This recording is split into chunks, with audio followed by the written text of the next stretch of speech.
Hi, everybody. It's Kathleen. I am going to start another podcast round, and this would be different this time.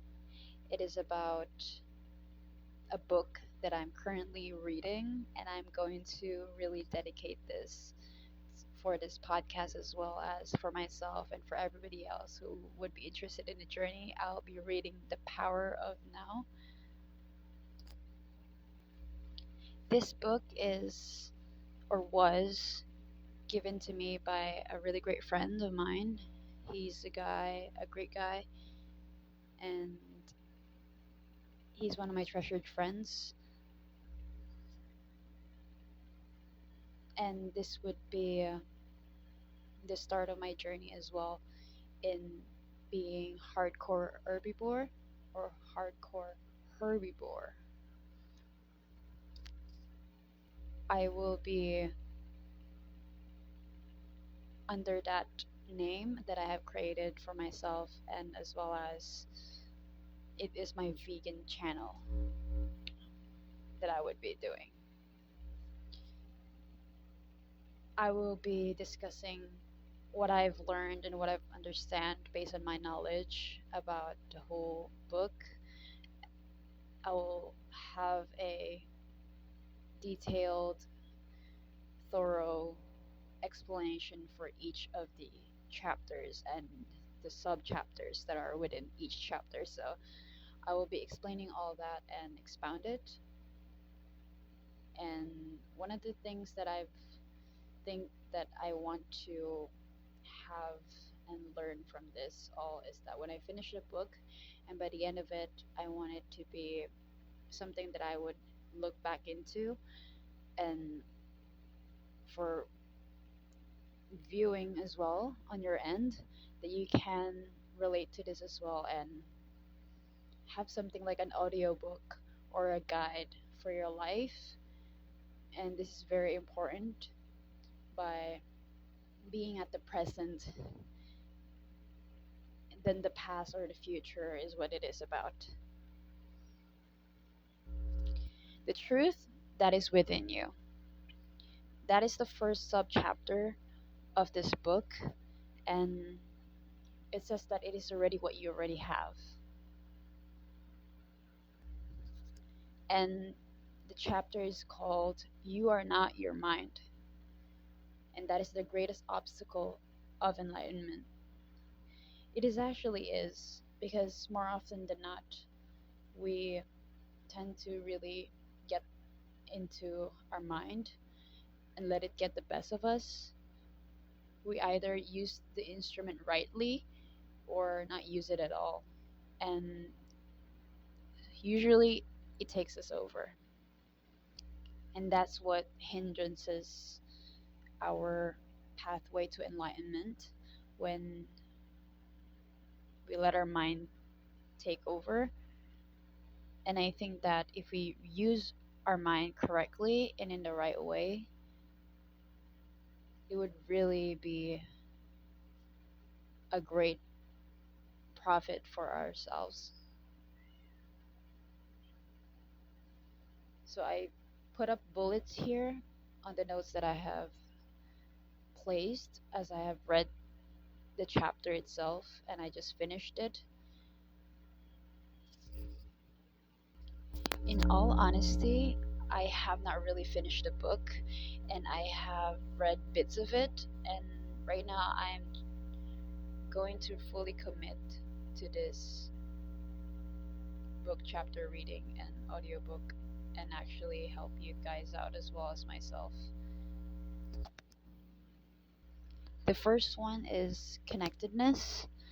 This one really resonated to me a lot the most, especially when the line that I wrote down and read from it, it says, "You are one with all that is." Let that sink in. It says, "You are one with all that is." That is just one liner that just left me breathless and speechless at the same time. That I placed it with connectedness. That is one way of being enlightened within yourself. And it is unexplainable within words, but through actions, being connected to yourself, that it aligns with being in touch with your own self and being intact, and to be have this self-awareness of how your mind state is going. That's how I would explain this one.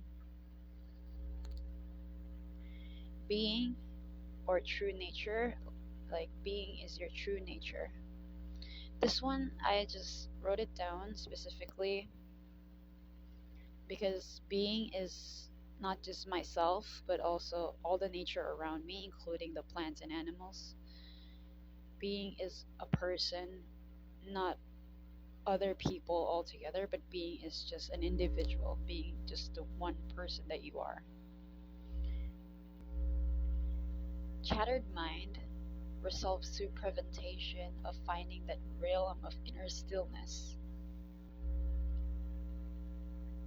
This says that it prevents us to have or find what is inner peace, or what is the inner stillness of ourselves when we have a chattering mind. We resolve to being away from our true nature, being away from what that already there is, or the connectedness to ourselves. Of all the religion, or I would not say religion, but a belief or a movement, I would say, there is this enlightenment, which is, I know that is close to being a Buddhist or Buddhism, whatever that is, but I don't really necessarily associate enlightenment with Buddhism. I have always been attached to the word enlightenment since I was young, like younger than I am right now, since I believe that enlightenment is a really great word and a really great practice as well, and it really means the end of suffering and also the end of dreadful enslavement to incessant thinking. I think the profound meaning of enlightenment is the end of suffering, and that actually means the second one that I just said is the end of being a slave to your own mind. And lastly, it means wholeness or oneness with being. And that's how you have resolve that you actually have your enlightenment journey. Because what truly matters is beauty, love, creativity, joy, and inner peace. There's nothing else that there is than those things that are intangible. Those what truly matters that I've just mentioned are what was written on the book, but I agree on this that they didn't miss out on anything as well with what truly matters, and the truth that is within us, that is within you as an individual, is what you already have.